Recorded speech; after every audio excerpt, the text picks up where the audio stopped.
Guys, welcome back to some more AFK Arena. Today we're over on the YouTube account and we are checking out the Stargazer. So when it comes to the Stargazer, there is a really strict priority on who to build out of here and when to build them, which is what we're going to be looking at today. Brought to you by a guide from In Season, absolutely amazing content creator over on Reddit. Putting out these guides, guys, it is really cool. I will put a link down below for the guide. Let's go ahead and we'll take a look at it. All right, guys, so here is the Stargazer Guard by In Season, AFK Analytica, and pushing the campaign. So looking here, I'm going to break it down a little bit further than this does, just for a little bit of explanation. Single copy of Twins, Mahira, and Mortis may be gazed if desired. So we know the Twins are one of the most powerful Celestial heroes in the entire game. Works even just with a single copy when you're looking at boss fights, when you're looking at Twisted Realm, when you're looking at different parts of AFK Arena.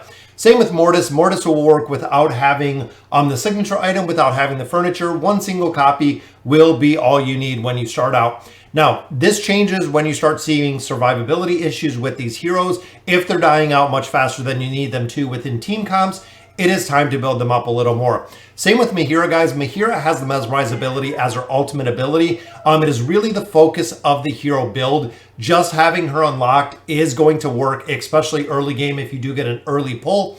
She can work absolutely phenomenal, making the enemy team actually kill out themselves. It's preferred to acquire them from scrolls, purple stones, and events out of utilizing the Stargazer cards. Now, next little part, the Celestia Rush. This is what has absolutely kind of broken the game. Focus on obtaining Ascended Lucretia as fast as possible. This will allow you to push through an absolute amazing amount of content. One of the strongest main carries for the campaign, King's Tower, Hypogean Tower, and the majority of core progression mechanics, which again is absolutely crazy. Big difference between them, guys, is Lucretia does not need a team to actually build around to make her functionality work. She only needs her team to die. That is why it is so unique when building her. A lot of people say, should I build Ein? Should I build Lucretia? First off, I would go ahead and build Lucretia just for the simple fact that she does not need, again, that team to really support on how hard she carries. So looking here, guys, taking Lucretia to 1 star. Big reason for this, guys, is she is one of the strongest heroes with the engraving system. Taking her and building her engraving up pretty much as high as you can. I've seen, players 30, 60, definitely. A lot of players are going to 80. A lot of players are going to 100 with Lucretia, again, because of her ability to carry such a very, very strong formation. Now looking here, second choice, Ulna. Big thing with her, guys, 9 of 9 furniture. Building out Ulna provides the Ulna Grez comp, the Ulna Daemon comp. A lot of different formations are coming out of Ulna. Super strong. Does have to be ascended to get that furniture to really do the viability. Now with Khazard, Mythic is all you need, guys. Mythic will unlock the signature item. Khazard's signature item works if he's alive or if he's dead. Does not make a difference. Just having him up to Mythic with that plus 30 signature item will make a difference when it comes to a lot of different formations, including the Mahira team comp.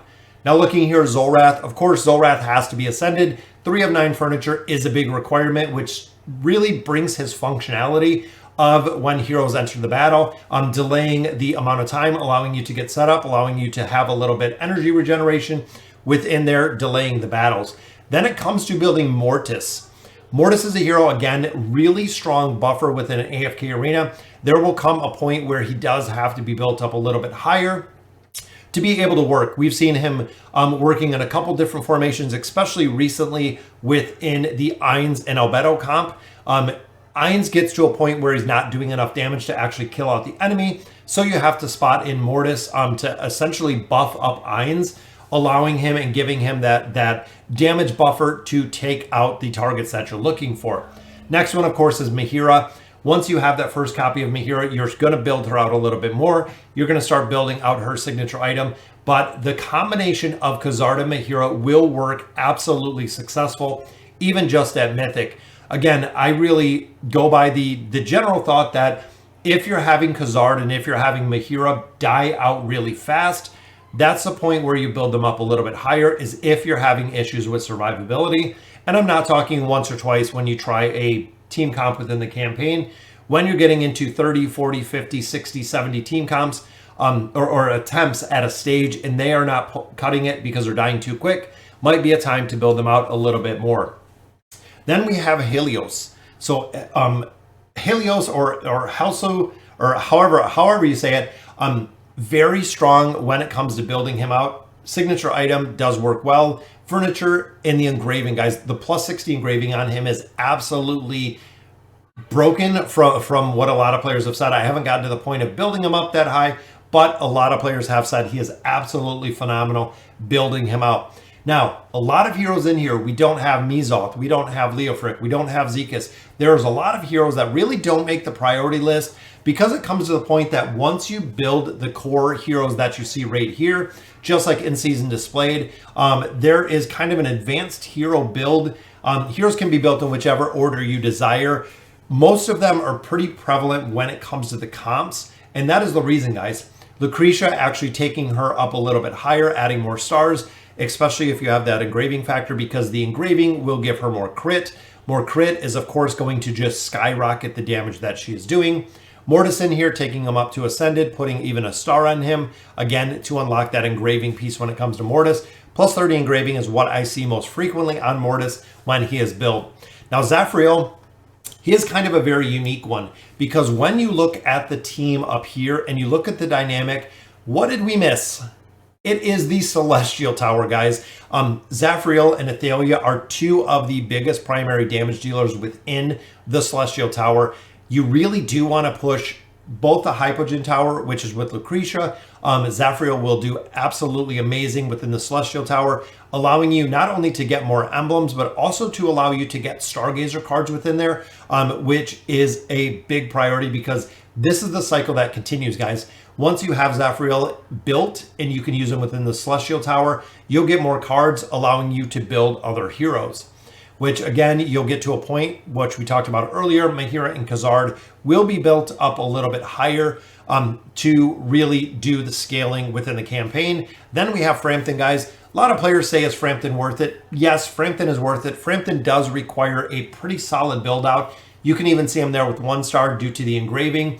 He's hard to kill if you get him built, if you get him scaled. He will work exceptionally well. Out of the list in the bottom, especially if you're pushing Lucretia, putting some extra stars on her will always work well. Mortis, again, he's probably one of the further ones that I would put down the list. Zafriel, kind of a bigger priority. These two will work at Mythic. And Frampton is another one similar to Zafriel. Out of those two, I would build Zafriel first, just for the simple fact the Celestial Tower and being able to push in there. In the Hypogean Tower, you're already going to have Lucretia and you're already going to have her built, meaning that there is going to be a lot of progression between these two and the two Celestials and Hypogean Towers within there. So guys, that'll do it for today's guide. I want to give a big shout out again to In Season. You can see right here in the bottom guide, Grindfest, Royo, Konik, Insin, Koro, Bob49, and Godalin. A lot of content creators really making this and bringing it together, guys. I love the format. It is so simple and easy to read. I will go ahead and leave the link for Reddit right down in the bottom so you guys can check it out. Let me know in the comments what you guys think. And as always, thank you guys for watching.